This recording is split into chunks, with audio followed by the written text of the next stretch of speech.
The top stories: Prime Minister Abiy Ahmed calls on stakeholders to play share in further advancing the coffee industry.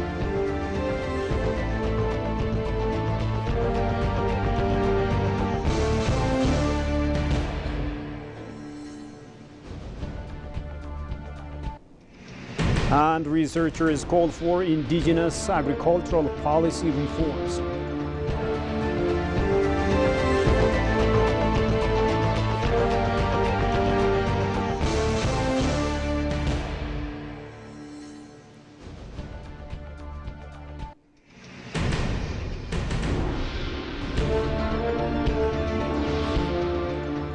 Hello and welcome to EBC World with me, Shifar Alako, and thank you for watching us. Now, Prime Minister Abiy Ahmed has officially opened the National Coffee Exhibition and Recognition event at the National Science Museum in Addis Ababa. In his opening remarks, Prime Minister Abiy stated that the coffee is the pillar of the country's economy, and the progress the government made in its production reflects that. The Premier noted on his social media page further that a remarkable feat of producing 1 million tons has been accomplished, and domestic consumption has also risen significantly. Despite the many challenges encountered, Ethiopia has continued to achieve even much more in the coffee sector. He has extended his call to everyone involved in the coffee sector to play their share in further advancing this vital industry. Over the past 6 years, Ethiopia planted 8.5 billion coffee seedlings, demonstrating the country's commitment to growth. Efficient logistics are essential to the coffee value chain, and value addition remains a crucial focus, he said. Moving forward, the Premier says the country must dedicate to hard work and innovation to sustain and expand this achieved success, the Prime Minister has underlined.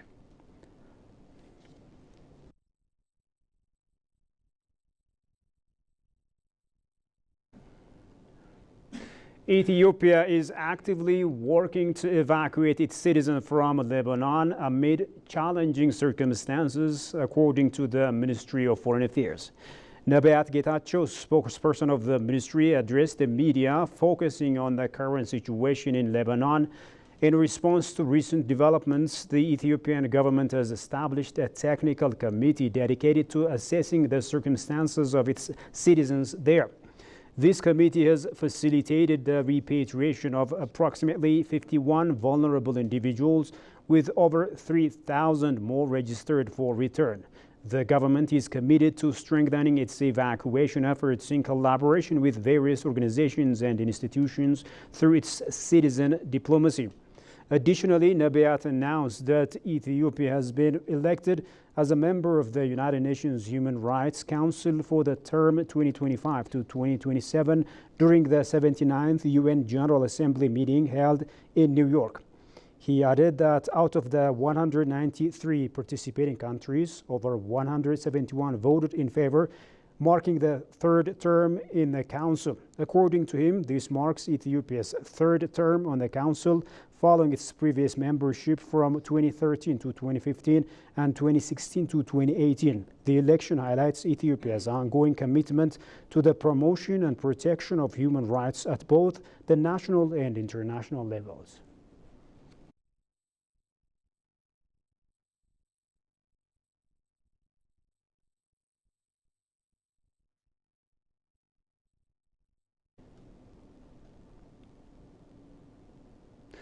Moving on, the Belarusian President Alexander Lukashenko has congratulated Taye Asqaselasi on his appointment as the President of Ethiopia.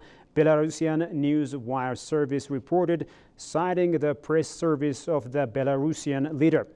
It is known that President Taye Asqaselasi was sworn in as the fifth president of the Federal Democratic Republic of Ethiopia during the joint sitting of the House of People's Representatives and the House of Federation on Monday.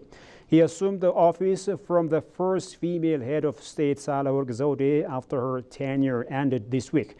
In light of this, the Belarusian leader sent his congratulatory cable to President Taye, stating he is confident that Taye's many years of diplomatic experience will help increase the constructive role of Ethiopia in the African region and solve problems on a global agenda. Minsk and Addis Ababa have long been linked by friendly relations. Their history is much longer than the 30 years of official diplomatic relations, it was disclosed. He further added that he considers Ethiopia as a true friend and bulwark in Africa, reaffirming his interest in significantly intensifying interaction across the board. Alexander Lukashenko said he expects that Ethiopia will continue to support Belarus in its bid to join the BRICS. The president invited President Taye to visit his country to discuss all topical issues and agree on ways to deepen Belarus-Ethiopia cooperation.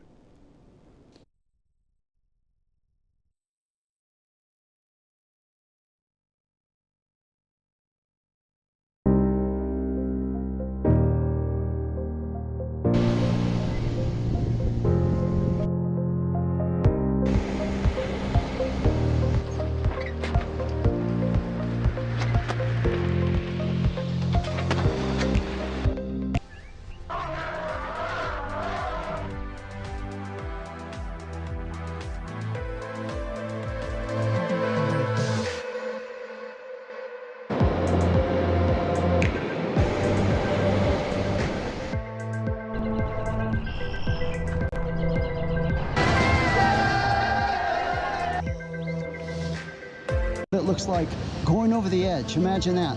This is the very start of where that waterfall starts to really go. And now this is the other.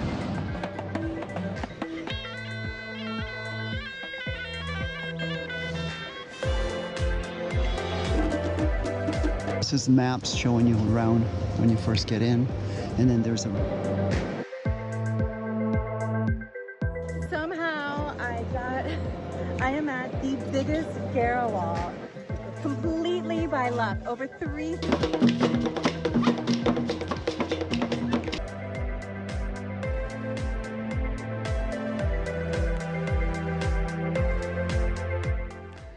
And now moving to stories selected for detailed analysis, researchers are calling for urgent reforms in agricultural policies across Africa, emphasizing the need for indigenous approach tailored to local needs.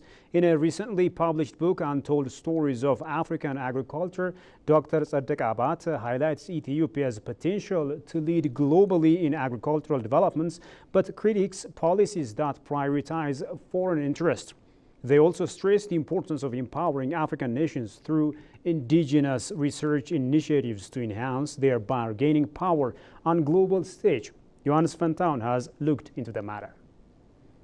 A new research book, Untold Stories of African Agriculture, featuring insights from over 40 researchers, highlights Ethiopia's agricultural successes and challenges, offering valuable lessons for the continent. Tzadek Abate, the book's author, emphasizes the critical link between agriculture and policy, arguing that Ethiopia has the potential to lead globally in agricultural development. He asserts that current policies often cater to foreign interests rather than local needs, underscoring the necessity for an indigenous agricultural policy tailored to Africa's unique context. The agenda we have been carrying out over the last 5 decades has been emphasizing the so-called high-value crops that include like cereals, and particularly among cereals, if we talk about Ethiopia, you are talking about wheat, maize, and kef. I have no problem with the cereals, but those have been growing at the expense of the indigenous sustainable system. The researcher showcases significant advancements in the production capacity of key crops in Ethiopia, the development of agricultural institutions, and the growth of national investments. However, it also notes that the sector remains reliant on imported inputs and has not fully achieved food security. To address these challenges, the researchers advocate for enhanced measures beyond the existing crop production systems. Insect, as important as it is, we don't even have decent statistics on insect. How many people eat, how much hectareage we produce, nobody knows. One. Two, the most difficult, the most challenging issue for insect is the processing. We have worked for more than 40, 50 years, but we have not come up with something that is applicable, practical to the smallholder farmer. During the scholarly discussion following the book's release, participants urged international institutions to empower African countries in their development efforts. By fostering indigenous research initiatives, they believe nations can enhance their bargaining power on the global stage. We, as Africans, have developmental challenges whose solutions we need to come up with. Outsourcing to me implies somebody else tells you what to do. When you are not outsourcing, it means your work is informed by national realities, by national strategies, by national programs. So for development partners, it's not really a case of coming in and deciding necessarily what we want to work on, but looking at what the development path of the country is and asking ourselves how can we contribute to that process. So that's how I interpret the fact that development should not be outsourced. Development should be designed by the country that needs the development, not by an outside perspective. To drive meaningful and rapid policy reforms in agriculture, the researchers called for closer collaboration between the government and academic institutions in both national and international forums. Now, Farm Africa states that fostering an environmentally friendly society can yield benefits to both communities and natural conservation. The organization has highlighted its success in reducing deforestation by 65% in the Bali zone of Oromia region, resulting in a saving of 13 million metric tons of carbon emission. Kushumalisa reports. Farm Africa has been working in Ethiopia for over 3 decades, focusing on climate-smart agriculture, natural resource management, environmental protection, and market engagement with smallholder farmers and pastoralists. Speaking to ETV, Farm Africa's country director said, fostering an environmentally friendly society not only benefits the community, but also helps conserve nature. We have been working in Bali ecoregion for more than 10 years now, where we're to reduce deforestation and degradation of the ecoregion. So by doing that, we have managed to reduce deforestation by 65%.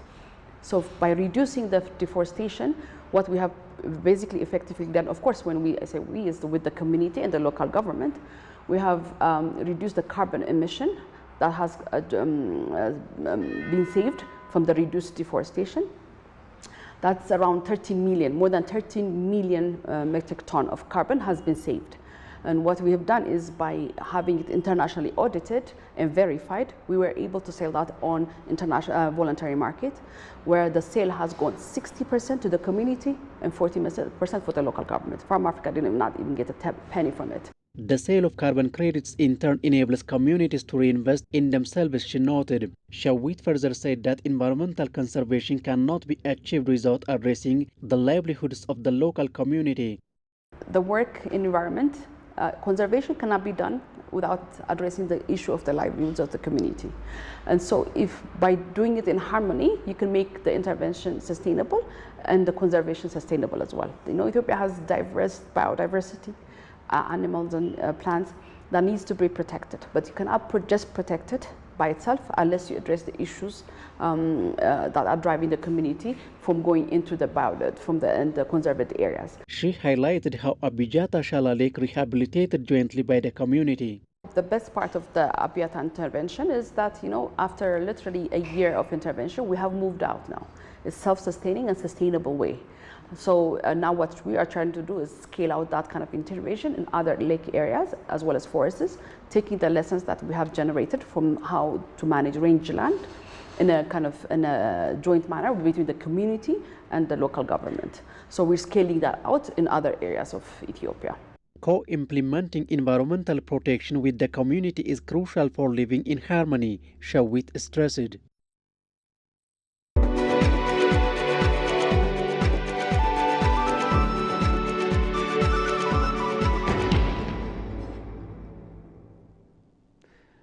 And now moving to business stories, Ethiopia's State Minister for Finance, Eyob Tekalling, CEO of Ethiopian Investment Holdings, Brooke Taye, and Hannah Teklu, Director General of Ethiopian Capital Market Authority, held bilateral discussions with Nick Dyer, Permanent Undersecretary at the UK's Foreign Commonwealth and Development Office and British International Investment. Eyob updated Dyer on Ethiopia's recent foreign exchange and economic reforms aimed at creating a more conducive environment for foreign investment. He underscored the Ethiopian government's commitment to addressing major challenges within the investment climate and expressed appreciation for UK's valuable support during these reform negotiations. Dyer commended Ethiopia's ambitious vision to position itself as a prime destination for international investment and acknowledged the Ethiopian government's necessary yet not easy decision in pursuing these essential reforms. Both sides affirmed that while significant progress has been made, continued cooperation between Ethiopia and the UK will be essential to achieving goals of the reform. The Finance State Minister Eyob also met with British International Investment, discussing new investment opportunities emerging from the recent reforms and soliciting insights on the challenges British international investment has faced in Ethiopia. And finally, the Ministry of Trade and Regional Integration and the Korea International Cooperation Agency, KOICA, have signed a project support agreement worth $10 million. Country Director of Korea International Cooperation Agency in Ethiopia, Cho Han Diog, and Minister of Trade and Regional Integration, Kasaon Gofe, have signed the agreement. The agreement aims to enhance the competitiveness of agricultural products and support related development activities in Ethiopia. On the occasion, the KOICA country director emphasized the historic bond between Ethiopia and South Korea, recalling Ethiopia's contribution of over 6,000 Ethiopian soldiers who fought for the Republic of Korea during the Korean War. Cho Han Diog stressed confidence that the new project agreement would further strengthen the friendship between the two nations and contribute to sustainable development and economic growth efforts in Ethiopia. Minister of Trade and Regional Cooperation, Kasaon Gofe, highlighted that this agreement reflects the robust relationship between the two countries and will bolster their partnership. The minister added that the project will enhance Ethiopia's quality infrastructure while improving the productivity of its agricultural sector.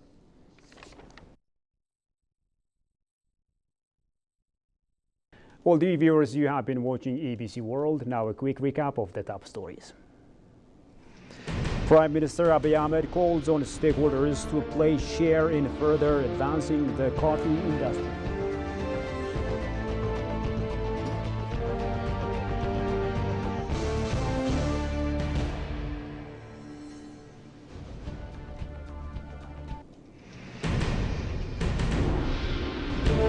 And researchers called for indigenous agricultural policy reforms.